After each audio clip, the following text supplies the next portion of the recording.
Pak M. Zainur Rifah. Ustaz, boleh tak menunda mandi besar sampai pagi karena malu sama mertua kalau mandi sebelum imsak?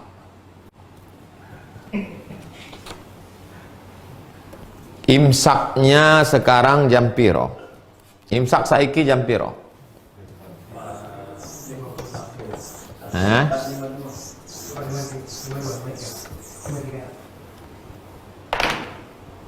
Imsak di Pekanbaru Riau jam 4.49. Imsak atau subuh, itulah, anggap aja subuh lah, subuh. Masalah mandinya sebelum subuh atau setelah subuh, no problem. Mandinya sebelum subuh atau setelah subuh, tak masalah. Yang jadi masalah adalah hubungannya kapan. Yang tak boleh itu hubungannya setelah subuh. Nah, itu yang tak boleh. Adapun hubungannya sebelum subuh, mandinya setelah subuh tak masalah. Mana dalilnya? Ada satu bab khusus dalam Sahih Bukhari. Bab tentang orang masuk waktu subuh dalam keadaan junub. Puasanya sah.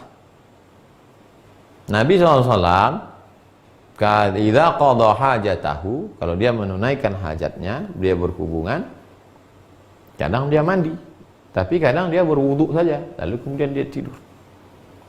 Oleh sebab itu maka kesimpulannya, kalau ada orang dalam keadaan junub, lalu kemudian masuk dia azan subuh itu dalam keadaan junub, puasanya sah. Setelah lewat 10 menit, 20 menit, baru dia mandi. Udah dikira-kira suami, dikira-kira mertuanya udah sampai subuh.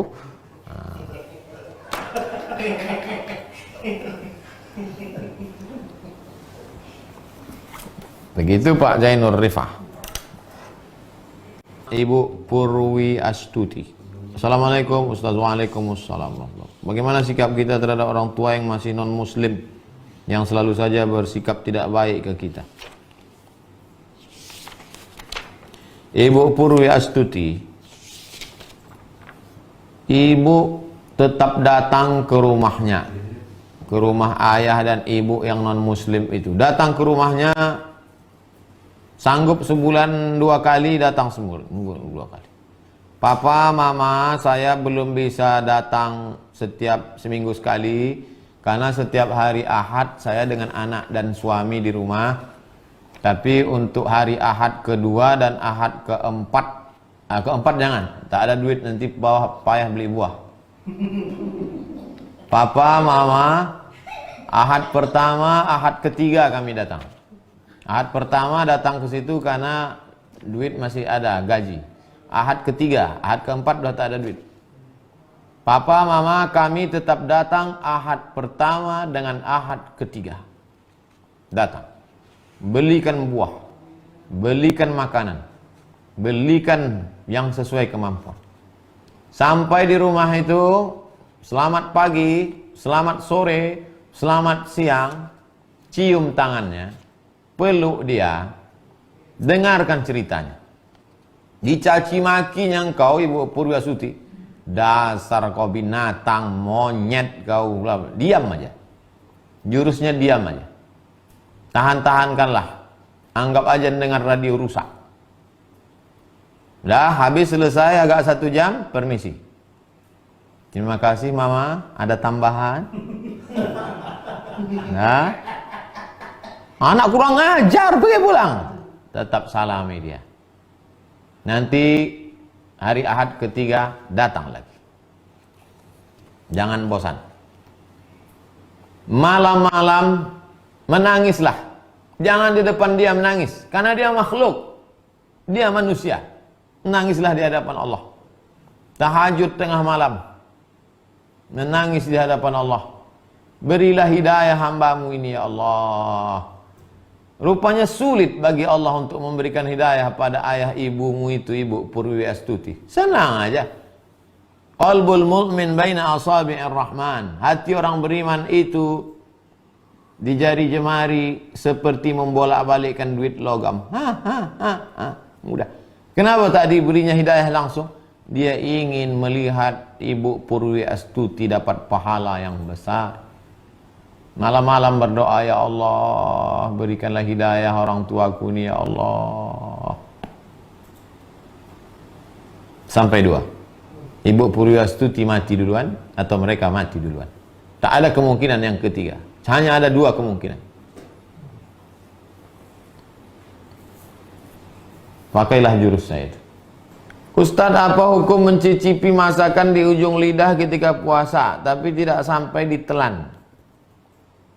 Yang membolehkan mencicipi masakan itu mazhab Hambali. Karena rasa itu di ujung lidah. Ada di sini sensor perasa di ujung. Nah, asin, asam, pahit di ujung. Nah, asal terasa. Habis itu ludah. Tuh. Karena yang dimaksud membatalkan puasa itu adalah idkhalu syai' ilal jauf. Idkhalu syai' ilal jauf. Memasukkan sesuatu ke dalam rongga. Yang dimaksud dengan rongga itu apa? Yang dimaksud rongga itu adalah ma'idah, lambung, wal am'a, usus, lambung. Mencicipi itu di ujung sedikit. Nah, itu pendapat mengatakan tak batal. Tapi saya pribadi tidak mengamalkan. Saya kalau masak bulan puasa, saya agak-agak aja dengan garam. Nah, dah. Tak pernah saya cicipi. Seumur umur saya tak pernah mencicipi bulan puasa. Tak pernah cicip. Tapi perlu saya ceritakan, mana tahu nanti ada dengar ceramah. Ada ustaz yang boleh kan? Nah, itu dia pakai satu qaul, satu pendapat dalam mazhab Hambali. Alasannya apa? Ya itu alasannya. Tapi saya kalau dalam masalah fikih saya termasuk yang ketat. Maka saya tidak. Tapi ada ustaz kami mengatakan mencicipi aja pun batal Pak Ustaz. Mungkin 2 kilo pula dicicip. Dari pagi sampai sore mencicip aja.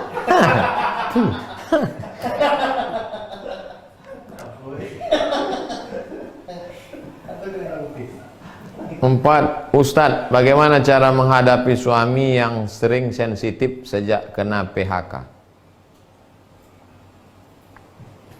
Memang sejak wabah corona ini, Ibu, orang sikap sensitivismenya meningkat. Orang yang kena PHK itu perlu dipahami psikologisnya sama macam orang sakit gigi. Orang sakit gigi itu senyum pun kita disangkanya ngejek dia. Senyum kita, hai, apa kau ejek-ejek aku? Nyanyi pun kita risau dia. Apalagi nyanyi lebih baik sakit gigi daripada sakit hati. Jadi ibu pandai-pandailah sekarang. Pandai-pandai. Nampak dia macam agak-agak mengamuk, jauh sedikit. Udah agak-agak dingin, dekat. Apalagi udah dekat azan-azan maghrib.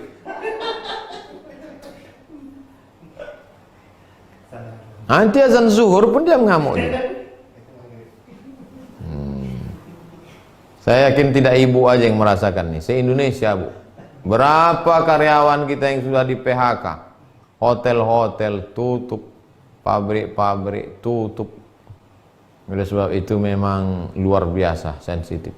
Dan orang yang emosi ini adalah siapa yang paling lemah di situ, itu yang dihamuknya. Dia mau mengamuk ke direktur, tak berani. Mau ngamuk ke security, tak berani. Mau ngamuk ke polisi, tak berani. Ngamuk ke DPR, tak berani. Siapa yang paling lemah di situ? Ibu lah dia hamuknya. Memang nasib ibu lah, kasihan. Itulah maka sorga itu diletakkan di bawah tapak kaki ibu. Sabar-sabarlah ibu menghadapi. Sabar-sabar Bu. Kalau sabar Ibu menghadapi dia ini, insya Allah tenggelam jadi Laut Merah Bu. Macam Asiyah menghadapi Fir'aun. Tidak hanya Ibu yang menghadapi itu, seluruh Indonesia Bu. Banyak-banyak bersabar, banyak-banyak berzikir. Terakhir Ibu Desi, Ustadz bagaimana cara membebaskan diri dari perbudakan pekerjaan? Banyak sekarang orang diperbudak pekerjaan. Apa batasannya? Nih, jangan nanti besok semuanya, ini kan sekarang kerja di rumah nih. Tiba-tiba ditelepon sama atasan. Assalamualaikum. Waalaikumsalam. Gimana laporan kerjaan selama di rumah? Jangan sampai kita diperbudak pekerjaan.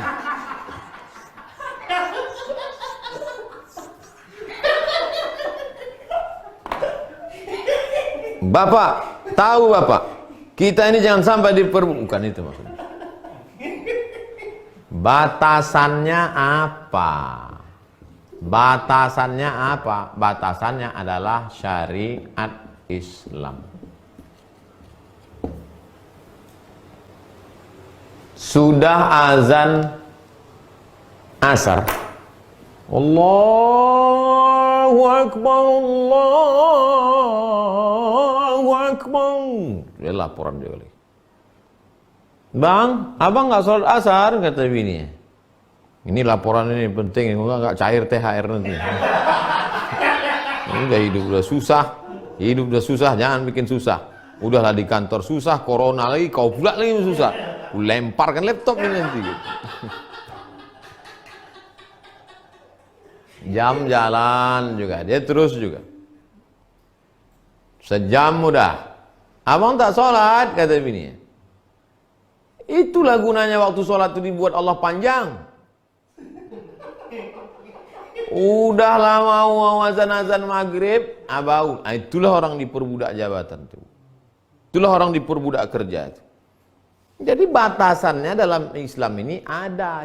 Batasannya bukan rasa-rasa. Batasannya itu sunnah Quran, sunnah Rasulullah SAW. Jadi kalau bapak masih rajin kerja, saya Pak Ustadz, suami saya itu rajin betul kerja, itu nampaknya diperbudak kantor dia itu. Enggak, karena dia masih tidak meninggalkan syariah. Itulah kaji kita malam ini. Besok kita akan masuk stasiun yang ke-32, namanya stasiun zikir. Rupanya kita baru bisa berzikir setelah lepas. Hanya orang merdeka saja yang bisa berzikir. Hanya orang merdeka saja yang bisa berzikir. Orang yang masih diperbudak pasar, maka mulutnya berzikir, hatinya di pasar. La ilaha illallah cabai, la ilaha illallah bawang, la ilaha illallah tomat. Orang yang masih diperbudak kantor, maka zikirnya zikir kantor. La ilaha illallah SPPD, la ilaha illallah gaji 13, la ilaha.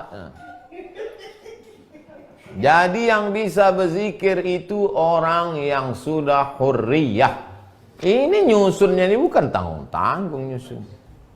Lepas dari segala keterikatan, baru masuk bab zikir. Jangan kemana-mana.